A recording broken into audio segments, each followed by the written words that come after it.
Hi everyone, my name's Nicolini Orange here. Welcome to another video of Touring With Us. This time we adventure in a historic town and a beautiful one, especially in the summer. If you look around you, of course you can see pretty much where I'm positioned here. A lovely, beautiful spot here, and you can see my camera shining in the shade there. And I'm sitting on this bench here, looking towards where the bus actually picks you up on that side there, where the ambulance is going. In that direction, where I've got to literally pick up the bus later. And I believe there's a waitress over there as well. I wonder where that police car is going. But yeah, probably going to Cambridge. But yeah, the bus station is just over there. And there's a waitress, as I say, just behind Corals, which is just positioned by those old-fashioned telephone boxes, which people don't use these days. I don't know if they still do work, probably not, but obviously they've been stuck there for many of years. So I'm actually going to really show you what the Wetherspoons meal that I had earlier today. Maybe you can take a food for thought on that one. Let us know in the comments what you think of what you saw of the meals. But before all that, let's check out how I actually travelled here.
Drinks are delivered to the table via the app.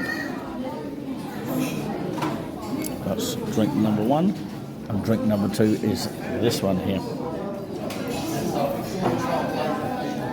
And they're both shandies, by the way. Has anyone drunk these before?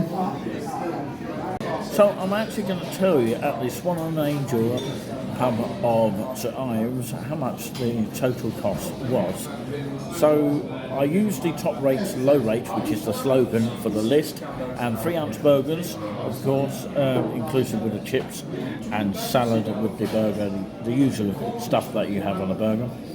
And of course, that inclusive with the alcoholic drink of $5.99. If it's a soft drink, it's $4.59, and with an alcoholic drink it's $5.99. Okay, and I've got the 3-ounce burgers and chips, and of course the all-day brunch, which was again inclusive with the alcoholic drink, $5.99. So ladies and gentlemen, enough about the well-deserved drink. Let's have a look at what I've got here. I've got the 3-ounce burgers, as in burger, not burgers. It says burgers on there, and chips with the usual salad, and it looks pretty much like that. And of course, I've got the all-day brunch there. It looks very tasty. But which one out of these two am I going to have? You'll find out in just a moment. Do you want to have a guess? Well, in actual fact, you might have got it right, you might have got it wrong. It was the burger meal I finished first, because that was nearest to me. It seemed unobvious to some people, but it is true.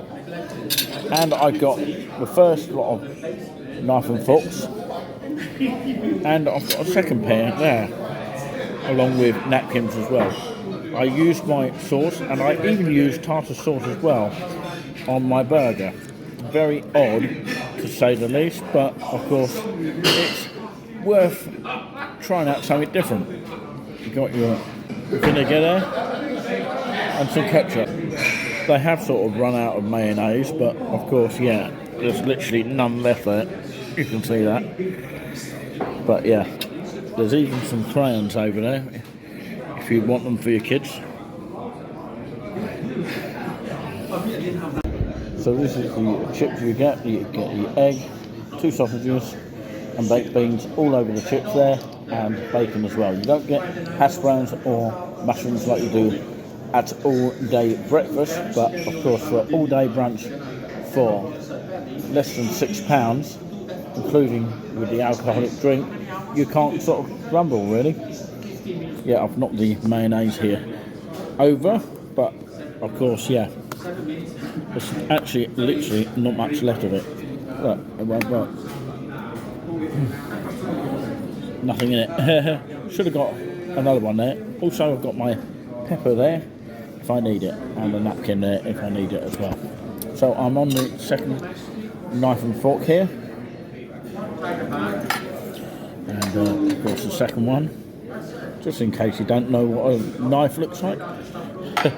So I'm going to tuck into this because, yeah, I'm so much looking forward to it, including my vinegar, my ketchup, and of course what's left of this mayonnaise. I'll have to give it a shake, I think, but yeah, and the drinks to go. Alright, okay, I can take my time now and relax. So I'm going to summarise the meals that I had, the 2 meals that I had, and for the price I paid for it, you're waiting to hear the news of that, £11.98 in total. So yeah, for 2 meals for a alcoholic drink, that was inclusive with the shandy as well. I prefer shandy rather than any just pure alcohol on its own. But yeah, to overall summarise it, I'm not going to give it a mark out of 10, just to give it a quick summarisation of what I thought. Of course, you may be seeing pictures now of the meal, or the 2 meals, but I would like to say that the bacon could have been a little bit warmer, and the beans could have been warmer, but overall, it's not bad price for what I paid for. Definitely get down to the St Ives Weatherspoons called the Swan and Angel. Remember where you heard that, and remember where you saw it. If you want more of these kind of reviews in the future, if you know other spoons near you that we can get to, let us know in the comments. Hit that thumbs up, helps boost our subscribers to the next level, and of course, subscribing is free of charge.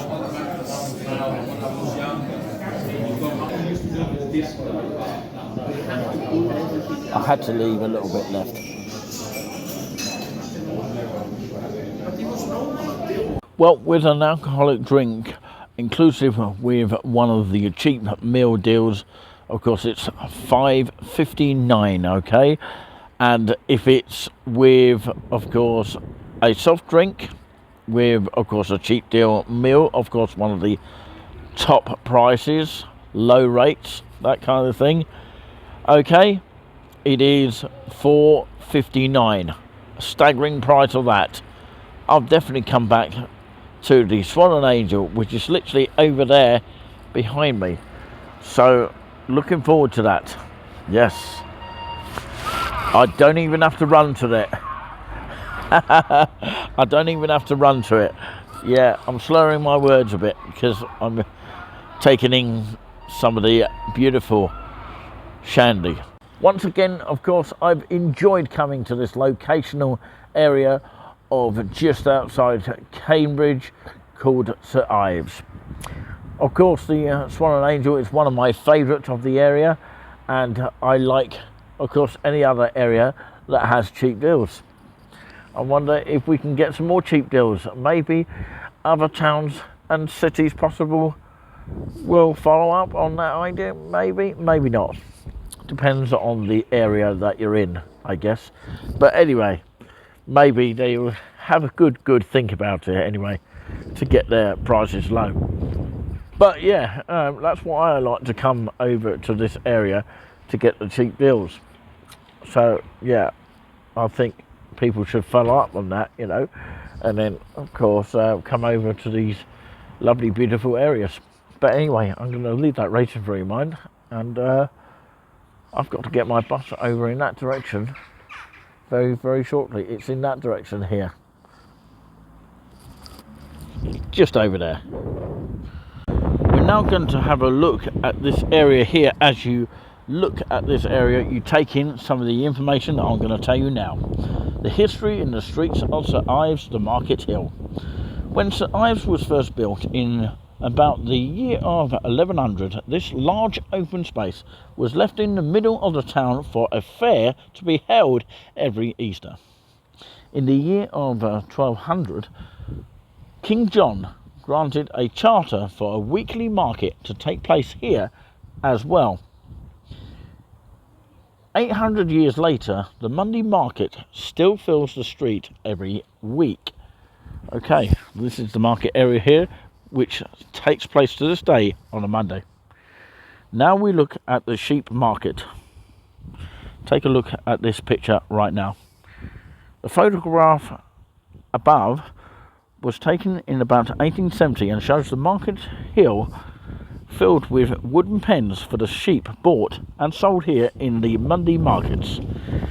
In 1886, the wooden pens were replaced with metal ones put up on a wide area of pavement where you're standing now. Okay. The postal address for buildings in this part of the street is still Sheep Market. Some buildings in the photograph are still there today.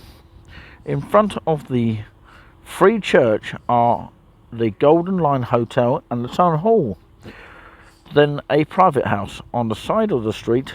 The White Hart was trading then, as it has done for at least 300 years. Now we talk about the Michaelmas Fair, which is in this section here. The fair is still held on the Market Hill once a year, but it isn't the Easter fair of 900 years ago. Instead, Michaelmas Fair is held in the town centre every October. It dates back to at least 500 years, but no one knows for certain how long it has been going. Now this picture explains the coronation tea, which is in this section here, okay? As well as markets and fairs, the Market Hill has often been the scene of open-air celebrations. This photograph shows the tea held to mark King George I's coronation in June 1911. The photographer has skillfully joined the two photographs together to give this a panoramic view. Now, if you look closely at this map, I ask you the question, how many pubs were left over out of all these? Good question.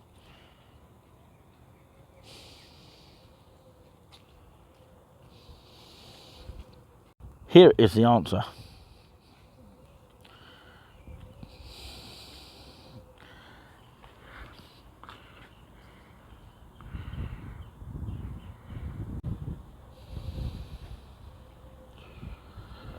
Now, as we look, or try to look closely into that, now we talk about pubs. The crowds drawn into the Monday markets have always been good customers for Sir Ives business. In the Victorian times, there was enormous number of pubs in the town, especially here in the Market Hill. In the 1838, the population of St Ives was only 3,500, the size of a village nowadays. But the town had 70 pubs. That's one pub for every 50 people. The map above shows how many pubs there used to be in Market Hill. There are only 3 left today. Out of all that, how many did you think was left over?